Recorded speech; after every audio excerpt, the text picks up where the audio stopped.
புரிஞ்சுட்டிங்களா?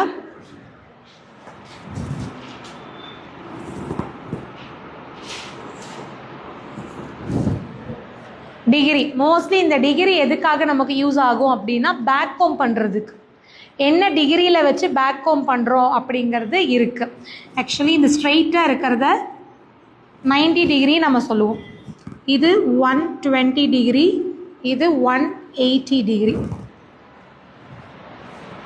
இது சும்மா எக்ஸாம்பிள் காட்டியிருக்கேன். இப்போ நீங்கள் ஒரு இயர் டு இயர் ஹேர் எடுக்கிறீங்க, ஹேர் ஸ்டைல் போடுறதுக்கு ஹேரை வந்து 90 டிகிரியில் வச்சு பேக் கோம் பண்ணலாம். இன்னும் கொஞ்சம் முன்னாடி தள்ளி 120 டிகிரி வச்சு பேக் கோம் பண்ணலாம். இன்னும் ஃப்ரண்ட்டில் எக்காரணத்து கொண்டும் இப்போ இதுதான் எனக்கு 90 டிகிரினா இதை உள்ளே தள்ளி வச்சு பேக் கோம் பண்ணக்கூடாது. அதாவது நம்ம சைடில் வச்சு பேக் கோம் பண்ணிங்கன்னா பேக் கோமே வராது. ஒரு 90 டிகிரிக்கும் வெளியே இருக்கணும் கிளைண்ட்டுக்கு. எப்போ நீங்கள் பேக் கோம் இந்த சைடு பண்ணாலும் சரி, மேலே பண்ணாலும் சரி, இங்கே பண்ணாலும் சரி, ஹேர் எடுத்து பேக் கோம் பண்ணும்போது நல்லா ஃப்ரண்ட்டில் வச்சு பேக் கோம் பண்ணணும். இது எதுக்கு 3 டிகிரினா, இப்போ 90 டிகிரியில் நீங்கள் வந்து ஒரு பேக் கோம் பண்ணுறீங்க அப்படின்னா,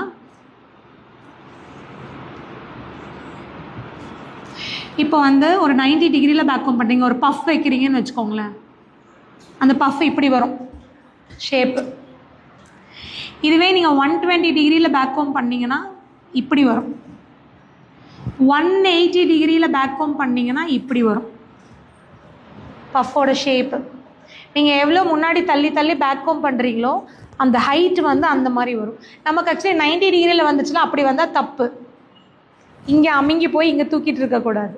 ஸோ அப்போது ஒரு பேக் கோம் பண்ணும்போது நான் இது ஜஸ்ட்டை திரும்பி சொல்கிறேன், ஓரலாக அப்படியே மைண்டில் வச்சுக்கோங்க. சரியா? இதெல்லாம் நான் ப்ராக்டிக்கலாக பண்ணும்போது உங்களுக்கு இன்னும் கிளியர் ஆயிரும்.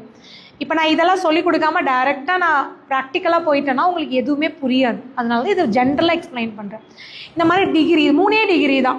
பேக் கோம் பண்ணுறதுக்கு மட்டும் இந்த டிகிரி எப்பயுமே மைண்டில் வச்சுக்கோங்க. நீங்கள் பண்ணும்போது 90 டிகிரியில் பண்ணுறீங்களா, அதை விட உள்ளே பண்ணுறீங்களா, 120ல் பண்ணுறீங்களா, 180ல் பண்ணுறீங்களா. ஸோ அதுக்கு ஏற்ற மாதிரி தான் ஹைட்டு க்ரியேட் ஆகும் உங்களுக்கு பஃப். ஓகேவா? இதை தான் வந்து நம்ம டிகிரின்னு சொல்கிறோம்.